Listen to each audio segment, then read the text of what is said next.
This video is sponsored by the HoverAir X1 Drone by 00 Robotics. It's a standalone unit. You don't have to use your phone to control it. You just basically press the button, tell it to fly. It has a good look at you and then it flies off. It's got several different modes. It's currently in the orbital mode. So it's going to go and do a circuit of me. Here it comes in front of the camera. So it'll go all the way around. It's coping with the light breeze very well today. And what I really love is once it's finished shooting, when it's done its lap, it will lock in on me and it will come in to land on my hand again. It's a really nice bit of kit, and I am a technophobe. I'm not very clever when it comes to technology, and I find it an absolute piece of cake to use. Loads of different modes.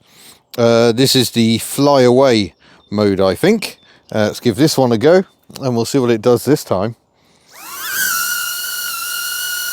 So again, it sort of locks in. When it shines red on the front here, that is when it is recording. Oh, we're going bird eye view, in fact. Hello. So a really useful bit of kit, very simple to use. Obviously it's not as robust as some of the bigger drones. I wouldn't really like to use it on a really windy day, but for the sort of shooting I do, this could be a really useful bit of kit. It's very lightweight, so it falls under some easier regs, shall I say, for drone use. And it's as simple as that, and I've already used it to shoot some shots, some test footage with the Daihatsu. We used it yesterday filming at Symphony Hall in Birmingham.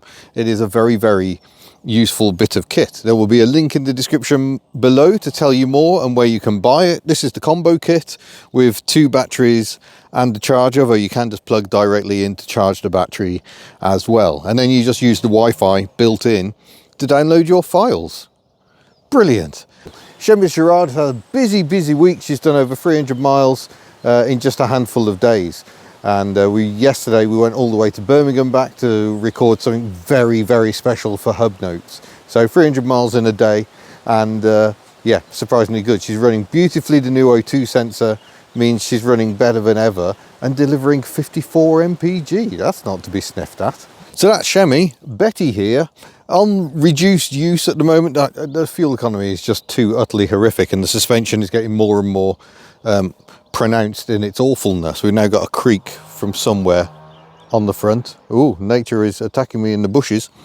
And yeah, I don't know really what's wrong with it. I don't know why it's creaking. We know we need to spend a lot of money on this car, so maybe she has to come off the road while I assemble parts, which would be a shame. Something else I love, it folds down like this when it's not in use, and the fans are always encased. I've had drones previously where they're very vulnerable, and the little fan blades can ping off, and yeah, it's a bit of a stress.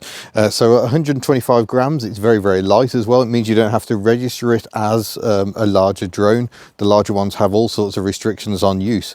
This, because it stays within 15 meters of you at all times, that is the furthest away it can go. You don't have all the red tape, but still do check the rules and regulations wherever you live, just to make sure you're 100% clued up.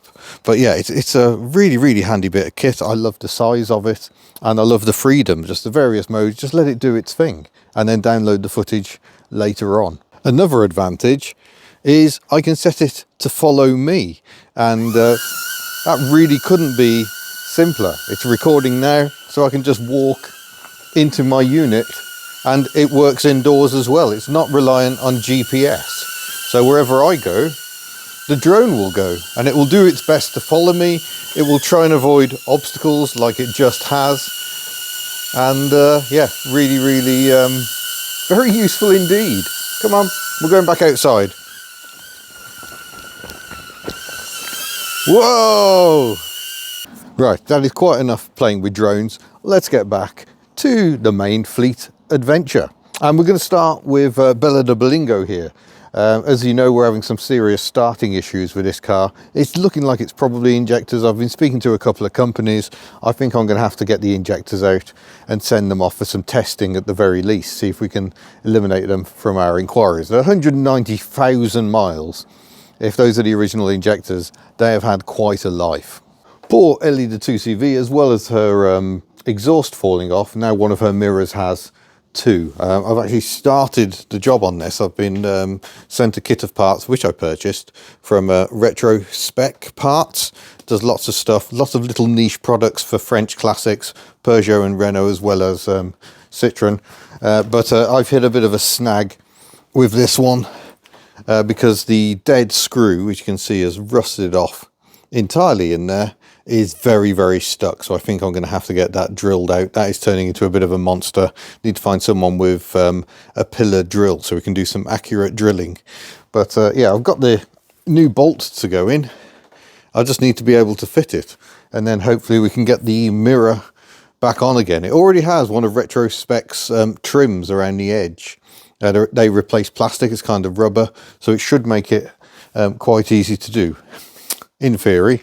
So that's where we are with poor Ellie at the moment. Giselle and Myrtle are still waiting up the back. It really isn't the weather for Giselle. So much salt on the roads at the moment.